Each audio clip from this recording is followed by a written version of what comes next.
Duk da wahalhalun rayuwa, zuciyata ba za ta karaya ba, ko hawaye sun cika idanuna, na san kana tare da ni.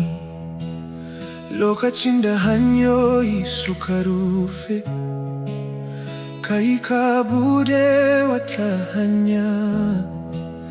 Lokacin da duniya ta ci ni, ka rungume ni da ƙaunarka.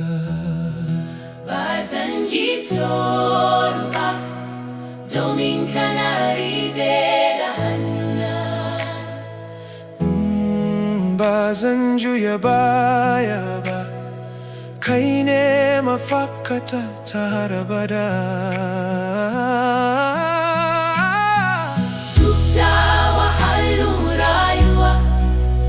Na dogara gare ka, Ubangiji.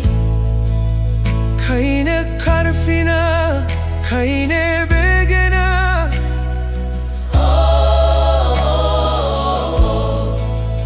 Ko da dare ya yi tsawo, na san safiya za ta zo. Ba za ka bari na ba, Ubangiji. Na dogara gare ka.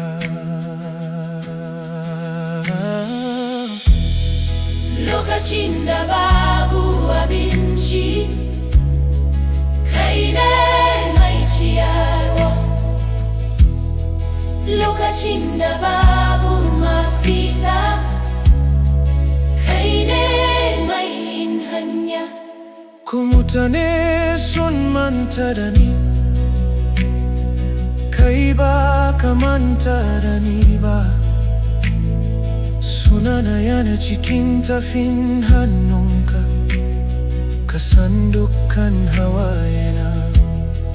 Kai ne haske na cikin duhu, kai ne salama cikin hadari.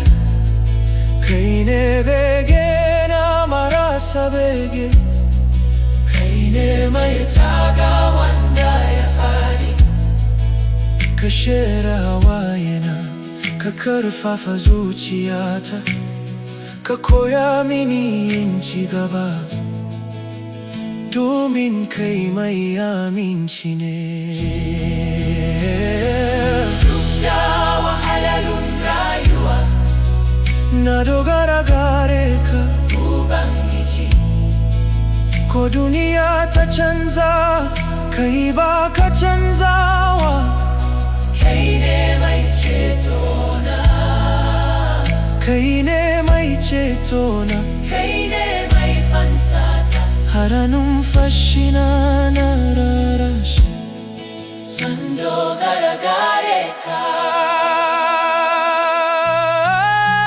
Na san mai cetona yana raye, ba zai tada yashe ni ba.